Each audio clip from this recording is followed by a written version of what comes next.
शिक्षा का लक्षण क्या है, इसको अच्छी तरह से आप लोगों को समझना है कि आचार्य भगवत ने शिक्षा के 7 स्तंभ बनाए बच्चों के लिए और शिक्षकों के लिए, कि शिक्षा दे रहे हैं तो ये 7 स्तंभ हैं। पहला स्तंभ है स्वच्छ तन या स्वस्थ तन।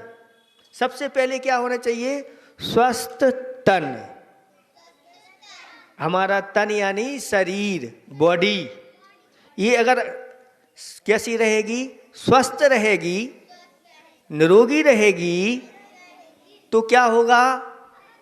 हाँ, सब काम अच्छे चलेंगे ना।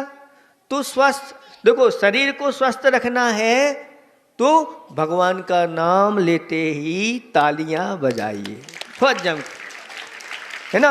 ओमकार ध्वनि करते हुए भी ताली बजाइए। ओम नमः, ओम नमः, ओम नमः, बजाओ। ओम नमः, ओम नमः, ओम नमः, ओम नमो नमः, ओम नमो नमः, ओम नमो नमः। हाँ सुनो, अगर ऐसा करते हैं तो शरीर भी स्वस्थ रहेगा और मन भी स्वस्थ रहेगा और वचन भी, तीनों स्वस्थ। तीनों को अगर एक साथ स्वस्थ करना है तो ये आप बस बच्चों को इस प्रकार का आप योगा कराइए। सभी शिक्षकों का हमारा ये कहना है, अगर ये स्वस्थ योगा होता है और अगर 5 मिनट भी हो गया तो बच्चे बिल्कुल फ्री माइंड हो जाएंगे।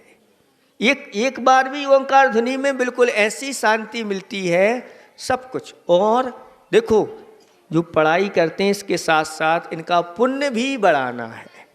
अगर शिक्षक इनका पुण्य बढ़ाते हैं तो अपने आप आगे बढ़ते चले जाते हैं और आपका विद्यालय सर्वोत्कृष्ट विद्यालय कहलाएगा, क्योंकि ये यहाँ की प्रतिभाएं आगे जा कर के इस प्रकार के ये कार्य करेंगे।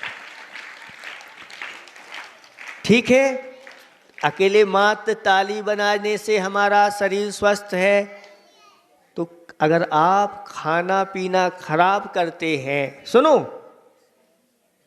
तन मन करता कौन खराब? अंडा, मछली और शराब। तन मन करता कौन खराब?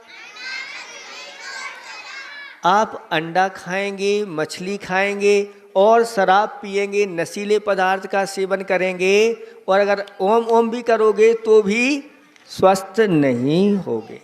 तो शरीर को स्वस्थ रखने के लिए हमें शाकाहार का सेवन करना है। ठीक है, अच्छे से ध्यान रखना हमारी बात को, है ना।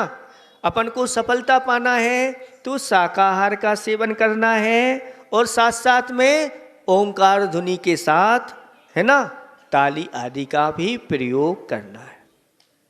अब देखें, सुनो, अब दूसरे नंबर का सूत्र दिया आचार्य भगवंत ने, स्वस्थ वचन। स्वस्थ वचन कौन कहलाते हैं? जिन वचनों के माध्यम से किसी को कष्ट ना पहुंचे। जैसे आपको कोई गाली देता है तो आपको अच्छा लगता है क्या? नहीं। कोई आपको थापड़ मारे तो अच्छा लगेगा? नहीं। कोई आपको सुई चुभाए तो अच्छा लगेगा? हाँ, तो आपको अच्छा नहीं लगता तो फिर दूसरे को, अपन को गाली नहीं देना चाहिए, दूसरों के साथ बुरा व्यवहार नहीं करना चाहिए। तो और वचन कैसे बोलना चाहिए? अच्छे वचन बोलना चाहिए। हाँ, बहुत अच्छे बच्चे हैं ये तो। देखो, जैसा कहते जाओ वैसे बोलते जाएंगे, लेकिन सुनो, बोलने के साथ साथ भीतर भी उसको समझ करके बोलना है ना। नहीं तो कुछ भी गलत भी कह दे तो गलत भी स्वीकार कर लो, ऐसा नहीं। ठीक कह रहे हैं कि नहीं, इस प्रकार का होना चाहिए। और स्वस्थ मन, स्वस्थ मन कैसे रखेगा? कैसे रहेगा अपना मन स्वस्थ? जब हम अच्छे विचार करेंगे। हाँ, अच्छे, दूसरों के बारे में ही अच्छा सोचेंगे, अपने बारे में भी अच्छा सोचेंगे तो हमारे विचार अच्छे रहेंगे। बहुत अच्छा, ठीक है। अब स्वस्थ वतन, वतन माने देश होता है। अपना देश स्वस्थ कैसे रहेगा? जब हमारे संस्कार अच्छे रहेंगे तभी हमारा देश अच्छा बनेगा। तो जिस देश में अहिंसा का प्रचार प्रसार होता है, जिस देश में सत्य की गंगा बहती है, वही देश स्वस्थ रहता है। तो स्वस्थ वतन। अब स्वस्थ धन। स्वस्थ धन क्या है? जो धन न्याय नीति से कमाया जाता है वह धन स्वस्थ धन कहलाता है।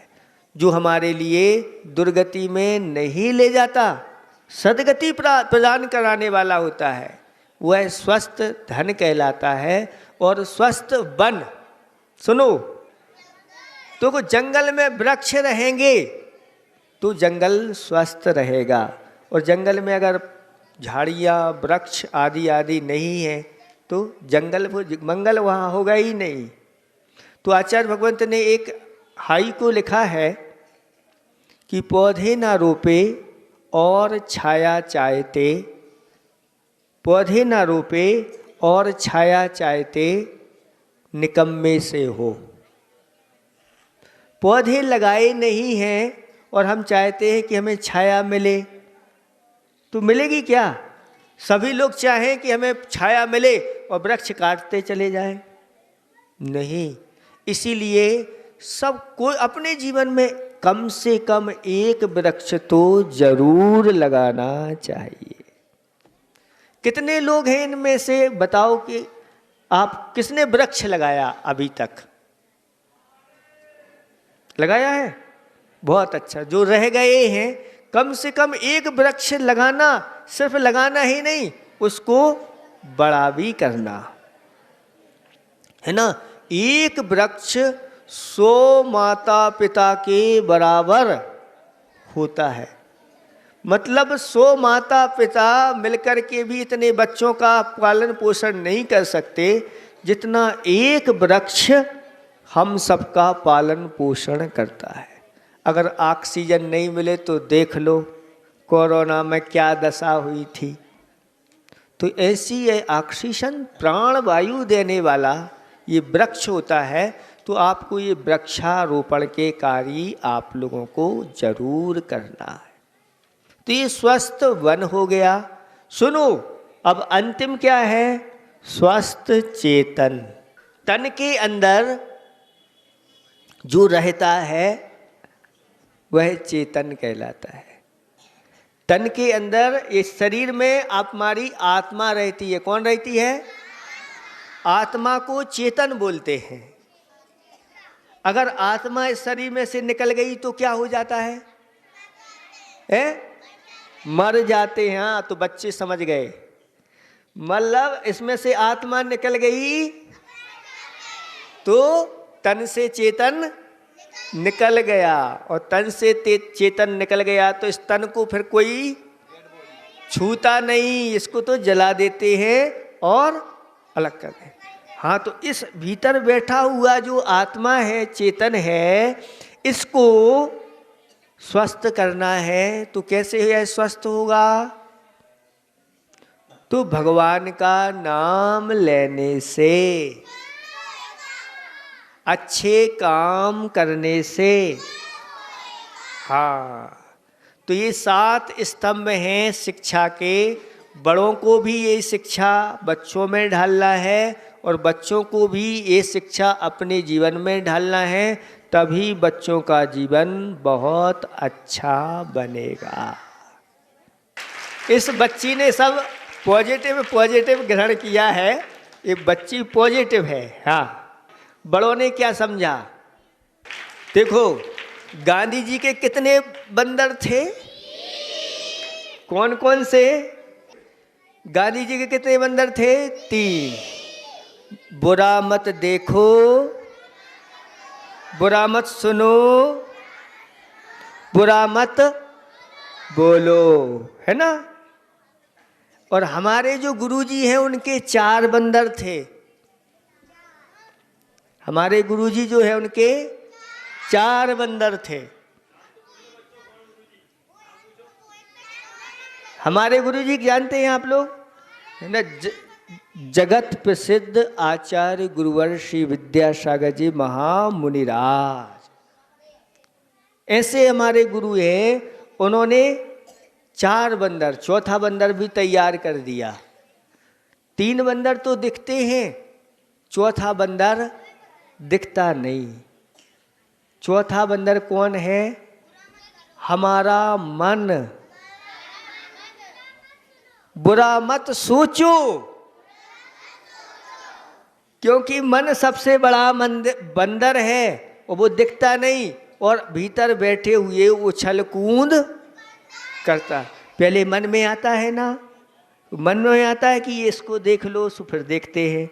मन में आता है इसको सुन लो तो सुनते हैं। मन में आता है तो फिर वचन से कहते हैं।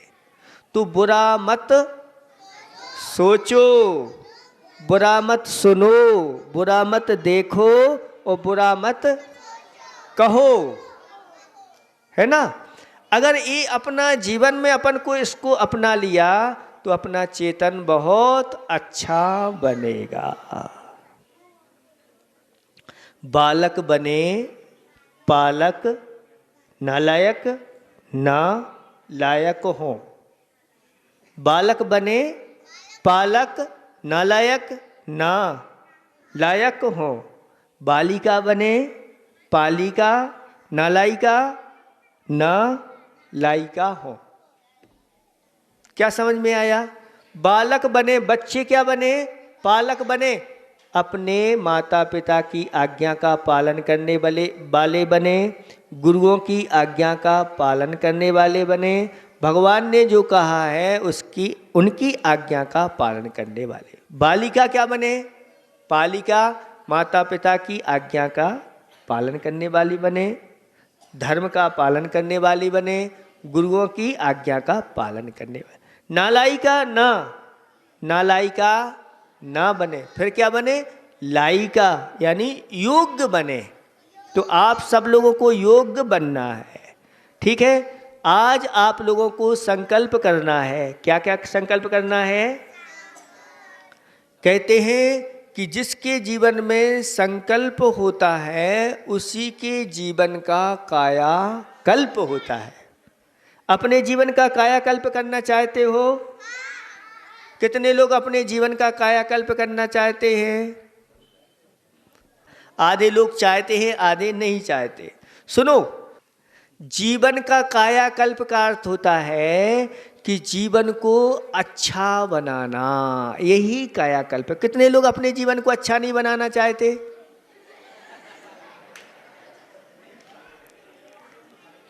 हाँ, बच्चों को समझ में, छोटे बच्चों को, अब बड़ों को समझ में। कितने बच्चे हैं जो जीवन को अच्छा बनाना चाहते हैं? बहुत अच्छा, बहुत अच्छा। हाथ नीचे कर ले। देखो, अच्छा जीवन कैसे बनता है? तो जो जीवन में संकल्प करता है, यानी कुछ नियमों को धारण करता है। अपने जीवन को अच्छा बनाना है तो आज एक नियम लेना कि अपने जीवन में कभी हम नशीले पदार्थों का सेवन नहीं करेंगे, ठीक है। कितने लोग तैयार हैं? हाथ उठाओ। नशीले वस्तु का सेवन नहीं करेंगे, मतलब जो नहीं उठा रहे वो अपने जीवन को अच्छा नहीं बनाना चाहते। इतनी सी बात है। हम ये नहीं कह रहे उठाओ, ये आप नहीं उठाओगे तो हमें पता चल रहा है कि ये जीवन को अच्छा नहीं बनाना चाहते। उसे हाथ उठा दिया था। बहुत अच्छा, नीचे रखो, नीचे रखो। दूसरी सुनो, दूसरी वो चीजें हैं जो जीवन को खराब करती हैं। सुनो, अंडा, मछली और शराब। सुनो, जो मांस होता है वह जीवों को मार करके तैयार होता है कि नहीं? सब जानते हैं, जीवों को मार करके उसको तैयार किया जाता है। और जीव जब मर जाता है तो वह क्या कहलाता है? शव कहलाता है ना। और मरा हुआ जीव उसको कहाँ डालने जाते हैं? स्मशान में या जंगल में उसको डालाते हैं ना। अब उस मरे हुए पदार्थ को आप अपने सुनो, बोलो नहीं बच्चों, बोलो नहीं। अगर ऐसे मरे हुए उस पदार्थ को, जीव को हमने अपने अंदर डाल लिया तो हमारा ये शरीर क्या हो जाएगा? स्मशान हो जाएगा कि नहीं हो जाएगा? कब्रिस्तान हो जाएगा कि नहीं हो जाएगा? जंगल हो जाएगा कि नहीं हो जाएगा? तो कितने लोग अपने इस शरीर को कब्रिस्तान बनाना चाहते हैं? कितने लोग स्मशान बनाना चाहते हैं? कितने लोग जंगल बनाना चाहते हैं? नहीं बनाना चाहते। तो दूसरी वस्तु सुनो, आप लोग, दूसरी वस्तु है अपने जीवन में कभी मांसाहार नहीं करेंगे, ठीक है? तो ये दो चीजों का आप लोगों को त्याग करना हो। और सुनो अगला नियम, कितने बच्चे हैं जो मोबाइल चलाते समय भोजन करते हैं या भोजन करते समय मोबाइल चलाते हैं? सब बच्चे होंगे, हाथ नहीं उठा रहे। कितने लोग, कितने बच्चे हैं जो टीवी देखते हुए भोजन करते हैं? बहुत अच्छा, हाथ नीचे कर लो। बच्चे नहीं, बड़े भी अभी सब पूरे हैं, उसमें आ जाएंगे। सुनो, एक आप लोगों ने कहावत सुनी है, जैसा खाओ अन्न वैसा हो मन, और जैसा पियो पानी वैसी बोलो।